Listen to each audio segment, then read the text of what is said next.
Okay, hello everyone, and welcome to our Inclusion and Wellbeing Forum. This week's session will be on developing marking and feedback. And thank you very much to my co-host Harmeet for monitoring the chat and engaging you, and my sincere apologies for the delay. So as always, we would ask that all mics be muted so that speakers can be heard. If you have a question, please pop it in the chat. Ms. Harmeet and Ms. Bhavna will be monitoring the chat. Please listen to the presentation first and add comments later if you have any. Industry experts are welcome. However, please, we can listen and advise, but we don't advertise or affiliate. We will record the session so that we can post it on our YouTube channel. So please do follow, like, and subscribe our YouTube channel where all of our forums are available for watching. And I see we have 80 participants today, so we have a big crowd, and thank you very much. Again, if you have any questions, just let me know in the chat. Okay, I'm going to go to sharing the slides. And right. Okay, and if you are drawing on the screen, please desist. All right, so feedback. Why is feedback important? Delivered in the right way, feedback is a window to the future. It shows not just what went right or wrong in the past, but also the actions we can take moving forward. Why is feedback important? There is a wealth of data to support that feedback drives positive results. A recent global survey showed that 96% of employees say that they want to hear feedback regularly. 89% of HR leaders in that same Forbes survey agree that ongoing peer feedback and check-ins are key for successful outcomes. Employees who feel that their voice is heard are 4.6 times more likely to feel empowered to perform their best work. Just as it impacts employees, feedback can have profound effects on student performance. Now, one of the really amazing websites that I've come across for education is the Education Endowment Foundation. It is a research center where they do meta-analysis on huge bodies of research to find out the impact of different strategies and tools for education. And they qualify this as feedback is information given to the learner about the learner's performance relative to their learning goals or outcomes. It should aim to and be capable of producing improvement in students' learning. Effective written feedback can accelerate learning by up to 6 months. So if you go to their website, you can see a huge array of different tools and strategies for teaching, and they appraise each one according to the cost of implementation, the amount of evidence that they've researched, and the impact in terms of accelerated learning. And for feedback, you can see the cost of implementation is very low. There's huge research behind it. The evidence strength is strong, and the impact is quality feedback can accelerate students' learning by up to 6 months in a single academic year. 6 months, that is huge. So feedback is really, really powerful. Providing students with effective feedback contributes to learning and achievement. When teachers provide frequent, constructive, and instructive feedback, it can bridge the gap between current and desired student outcomes. Self and peer assessment, where students appraise and feedback to each other, is an excellent means of identifying gaps in learning. Self and peer assessment is probably one of the most underutilized tools that I see teachers using in classes.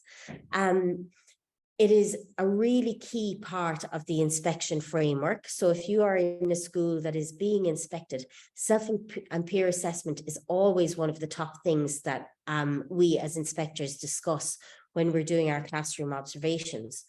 And if you're a teacher, when you have kids doing peer assessment, it not only gives you insights into their learning, where are they, do they fully understand it, but it can also save you a job. So if you train your students really well to give written peer assessment, it saves you having to mark your books. And it's really empowering. Students cannot mark books unless they are fully comfortable with their knowledge themselves. So it reinforces the student who's marking, it reinforces their learning, and it also gives peer assessment feedback to the student who's receiving the feedback, and it saves you a job. So self and peer assessment is really, really valuable. Feedback is a critical element of assessment of progress, and it should inform instruction and planning comprehensively. Now, what does that mean? If you're in a class and you're teaching something that you know the students already know, and we've all had those classes where the kids know it already and they're bored and they're all finishing early. This is vital feedback for your instruction. A teacher should never be afraid to abandon a lesson plan and move on or revisit prior learning. If the students already know it, abandon the plan and move on. Don't just slog away at a lesson because it's in a plan. If you are teaching content and you realize that some foundational skills are not present, then again, don't be afraid to abandon a lesson plan. Go back and teach those foundational skills. So student feedback should inform your instruction on the spot, live feedback. Where are my students in their learning? Many types of feedback reflect specific marks or grades. Some reflect subjective interpretation. Whatever criteria you use to appraise your students' work, it is essential that the student and the teacher are crystal clear about that criteria. So what does that mean? Setting your learning objectives at the start of the lesson is vitally important. Now, you can do that whatever way works for you. A lot of teachers use hooks and stories to engage their students. They'll give their students a real life challenge. For example, I saw a lesson today where the teacher told the class that they had to measure the football pitch for new AstroTurf, but he didn't know how to do it. So he challenged the class and he asked them, how would you measure the football pitch? So their objective is crystal clear. They had to measure the football pitch. But instead of giving an objective of to learn how to calculate a parameter, it was a really well done, real life, proper task that they had to complete. And the students were crystal clear. In some lessons, we just deliver a learning objective linked to the curricular standards. And in this case, of course, it's fine as well, as long as the students are crystal clear about what they need to do to be successful. So always that everyone knows, what does success look like for this learning objective? The best criteria is jointly established between the student and the teacher. So if you ask your students, how will we find out about measuring the football pitch? They will come up with the strategies. We need to learn how to measure distance. We need to know what units to measure. So they will help you to construct your learning objectives. The more involvement that your students have in setting their objectives and their criteria, the better. The more engaged they will be, the more ownership they will have over their learning. A really valuable tool in feedback is using a waggle. If anyone has studied John Hattie, or if anyone here has worked with Dr. Tim, who is prominent in Dubai, he's a John Hattie specialist. He always talks about a waggle. What a good one looks like, a waggle. And using a waggle is a really valuable tool to show students what they need to do to be successful. And that supports them in understanding their own self-assessment and in giving their peers and colleagues peer assessment. Tasks, just like we do with our IEP targets, should be smart and always achievable and always challenging. The best learning takes place where students are teetering on the edge of that task that is almost too difficult, but is still achievable. Every lesson should have visible time allocated for student feedback, and this can take multiple forms, but every teacher should talk to their class about the importance of feedback and have a set time. Teacher feedback should be delivered in response to AFL, which is Assessment for Learning, to reinforce, to adjust, and to guide a student's learning. So as you ask questions, and as teachers, we all ask a million questions every day, every lesson, listen to those responses and aim to challenge the students more, or perhaps to scaffold the students more, depending on their need. So teacher feedback should be live, it should be individualized, and it should be in response to Assessment for Learning. Peer feedback should be delivered throughout the lesson to support students in deepening their understanding. Accurately self-assess and inform instruction. So peer feedback can be done throughout the whole lesson. Think, pair, share is a wonderful way of encouraging peers to share and to collaborate on their learning, give feedback. Using a waggle where you ask peers to mark another student's work is a wonderful way of getting in peer feedback, or group work where you would have peers sharing and actively contributing throughout. Now, how can I implement this in class? Here we're going to go through some really practical hands-on tools and strategies for implementing feedback in your lessons. There are a number of clear steps that should be followed when providing effective feedback. Establish a clear, robust marking and feedback policy that is suitable to each stage or cycle. This should contain marking rubrics, a key, guidelines as to the expectations for how many pieces of work are expected each week, and guidelines as to marking windows and timeframes. So let's unpack that a little bit. A robust marking and feedback policy. This lies in the hands of your SLT to guide. They should have very clear instruction as to how much work should be put into workbooks. For example, in math, there should be one piece of work every week or every day, or maybe one piece of work every 2 days. It depends on your school and the expectation. It should be clearly laid out how your workbooks should be structured or laid out. So in your marking and feedback policy, it should give an example and state things like 1 number per box for math, or starting your writing for English against a certain line. Where do you write the objective? How do you write the date? For example, is it the written date for literacy? Is it the numbers date for math? All of those instructions should be very clear in your marking and feedback policy so that the teachers know exactly how your workbook should look and your students also know. Now, using a rubric or a key is a really valuable tool because this can save you a lot of time, and I'm going to go into that now in just a moment. There should be explicit timeframes for marking listed in your policy. So should all work be marked within a week of submission? So if a student writes a piece on Monday, it should be marked by the next Monday. Or is it 2 weeks? Some schools, if you've got lots of work and lots of students, this should be very clear and it should be adhered to. Establish a respectful environment in class.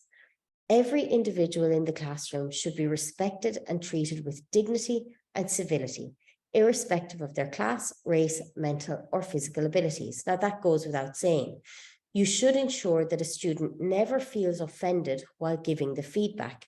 As such, comments may negatively impact the students.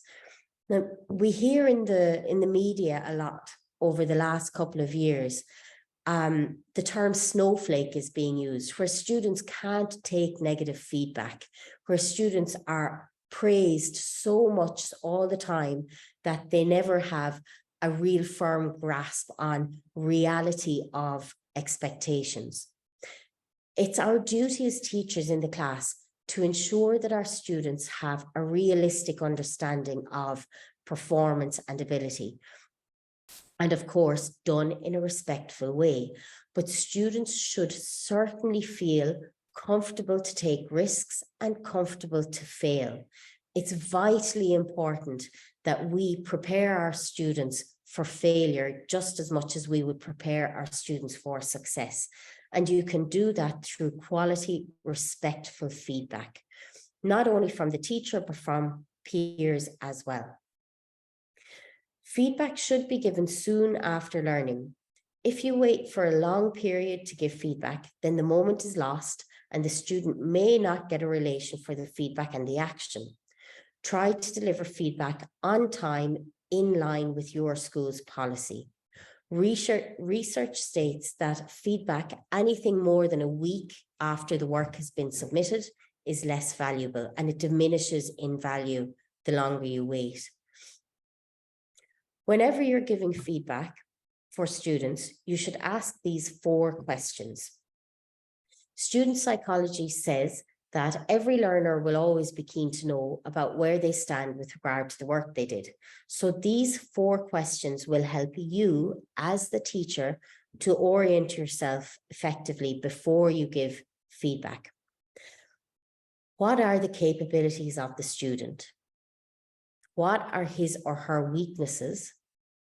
How good or bad is this student's work when compared to others, to their peers? And what are the effective ways for him or her to improve? By asking these 4 questions before you mark work, it will help you to really orient yourself specifically for that student. Now, if you know that you have a student who is really capable and advanced, you might be a little bit more strict or harsh in your marking to ensure that you maintain challenge. If you have a student who is less able and maybe has barriers to their learning, you may be a bit more lenient so as not to discourage your students when you're marking. We should maintain the 3 C's of giving effective feedback all the time. And this is called the 3 C's. Some people call it the sandwich. There are loads of different names, and I see this being used effectively all over. It's really good. The 3 C's are compliment, correct, and compliment. So sandwich it. Give something that they've done well, something they can work on, and something that they've done well. Now, you don't need to do that for every single piece of work. I am very aware of the amount of time that it takes to mark effectively and to give detailed feedback. But try to focus on something good in every piece, at least one thing that the student has done well, and then, of course, one thing to challenge them or deepen their learning further, or corrections. The 3 C's does not have to be overly embellished. We do not need to sugarcoat feedback, but the overall effect should focus on positive where possible. Effective feedback can be negative, and I can't stress that enough. Research states that negative feedback can have profound effects on accelerating learning when it's given in a safe environment. Feedback should be descriptive rather than evaluative. Giving a detailed explanation of what the student has done rightly and wrongly is one of the most effective ways of rendering feedback for learning.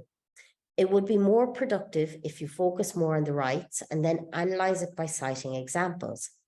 Feedback should be about the process, not the person. So looking at the activities that they've completed and looking at the way that they've carried out those activities, and of course on the structure and delivery. Be sensitive to the individual needs of the student. A classroom is a group of diverse students.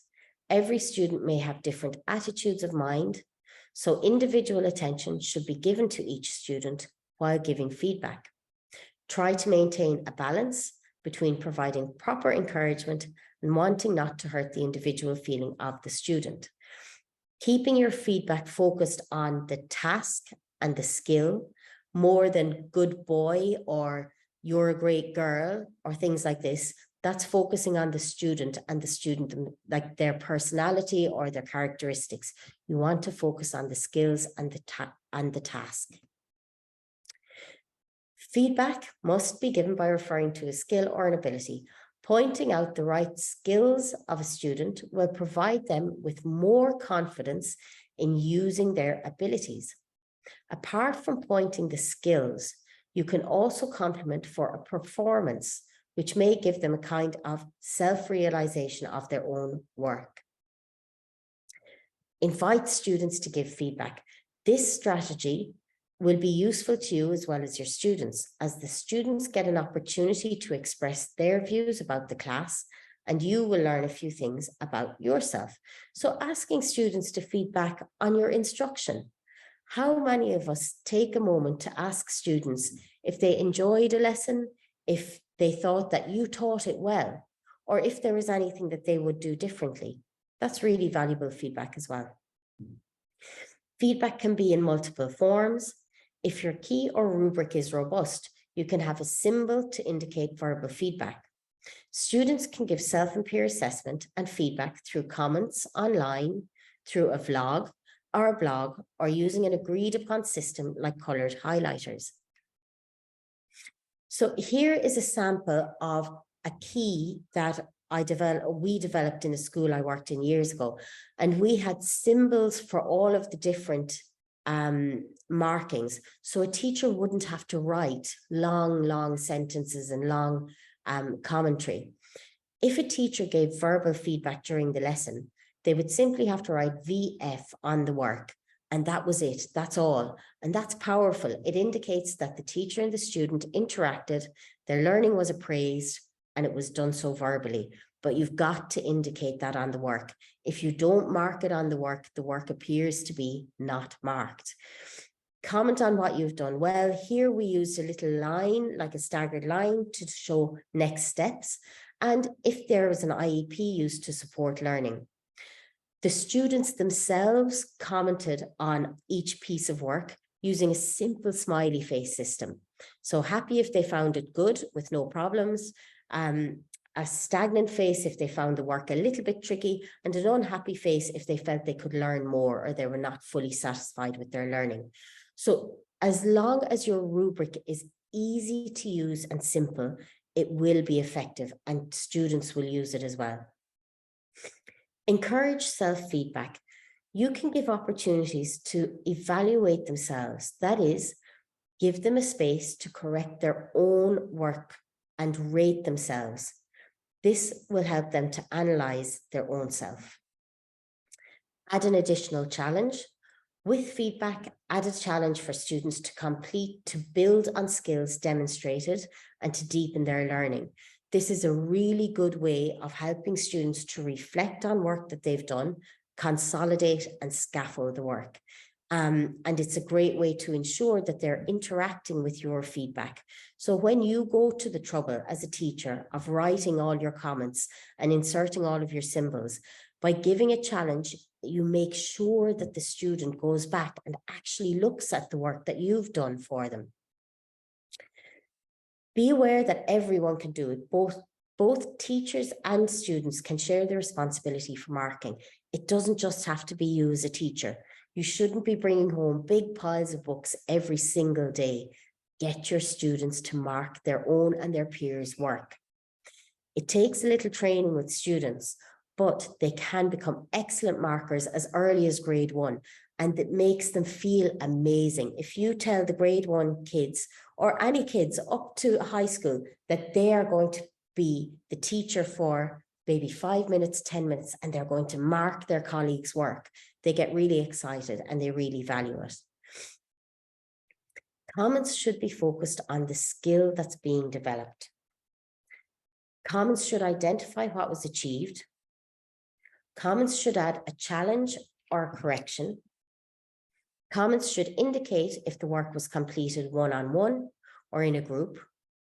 And if there is an IEP or an ALP, an advanced learning plan, or an individual education plan in place, these should be referenced in all marking. Now, I'm going to go to the chat and I'm going to ask you all, please, to write in the chat at least one thing, one comment that you think should not be used in feedback. Now, I'm not saying any like no foul language or no nasty comments or things like that, but think of the feedback that is most common on books that you see every day in schools that should not be there. Take a guess and write it in the chat.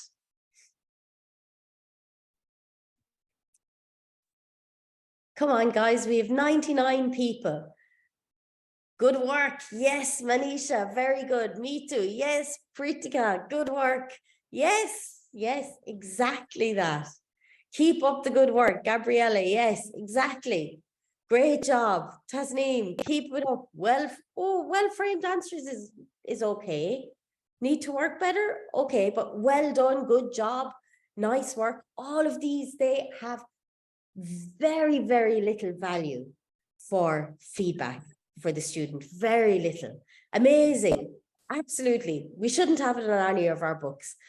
So when you see these comments, they don't tell you anything. If you say, good job, well done, you're simply telling the child a comment that could be about anything.